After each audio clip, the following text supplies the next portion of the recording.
Welcome back again, ladies and gentlemen. 𝚂𝚘𝚎𝚅, the Air Force guy, here today to talk to you about awning, how to properly operate your electric awning. I think there's a lot of misconceptions when it comes to electric awnings, and I want to go ahead and try to clear those up for you here. If this is the first time you're watching my channel, please do consider subscribing. And also, everybody check out my podcasts on Mondays as well as Fridays. And I do a YouTube live once a month, allow you all to bring your RV questions to me, and I'll be more than happy to try and answer them for you, giving you my professional and personal opinions. But today we're going to be talking about the electric awnings, just show you how you're supposed to go ahead and probably put them out and how you adjust them and what you should be looking for, because it's very important. I see a lot of times people go ahead, they put their awning out and they're not paying attention, and all of a sudden a gust of wind comes and boom, it's on their roof or broke up pretty bad. So don't let that be you. So let's show you. We're going to go ahead and put this thing out and it'll talk you through how this thing works.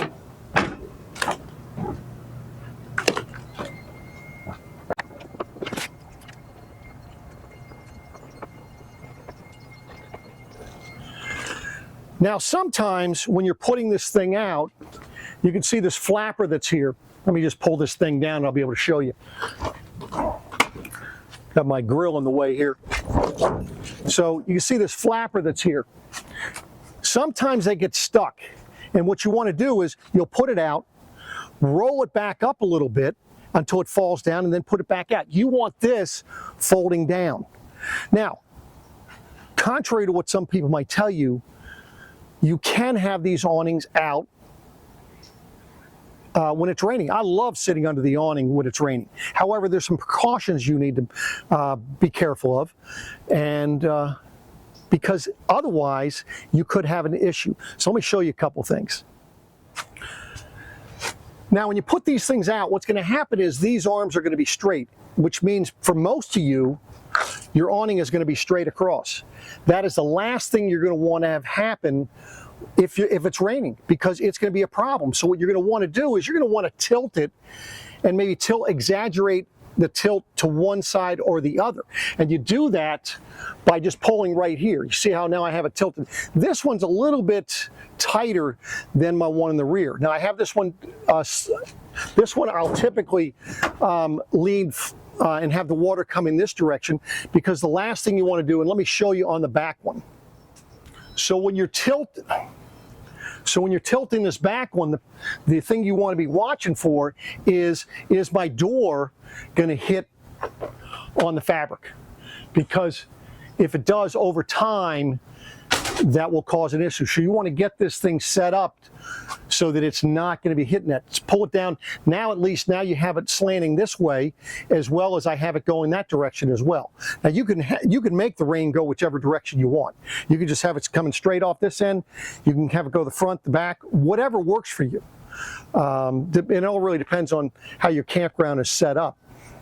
But now with that in mind, there's something else that I'm going to recommend that you do, and let me show you.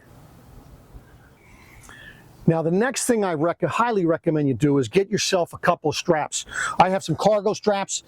You're going to need to have some type of system to go ahead and keep it in the ground. I use a couple different spikes, and I'll put them two different directions to make sure that it's holding it properly. And then what I'll do is I'll pull this down, I'll get it hooked on there. Now I've already gone ahead and adjusted it to where I want it, because this is where I keep it. Now that is where I have that particular one set up. Then I've got to go do the same thing on the back.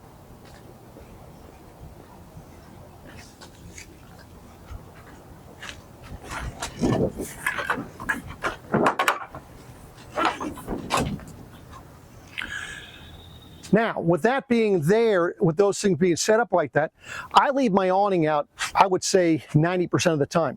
I check the weather on a daily basis, and if I see that the winds or the wind gusts are getting over 20 miles an hour, I'll put it away for the day. Because while I'm not here, I don't want to have big wind gusts coming through, because that could cause an issue even with it being like that. So contrary to what some people might tell you, you can leave them out. Now keep in mind what's going to happen over time though, the wind could get to it and it might rip up here. You might have some issues on the flappers, so that is a concern. But I do appreciate you watching, hope you learned something, and put a comment down below and let me know if that helped you out. So, thanks again, I'll be back at you again soon. Take care.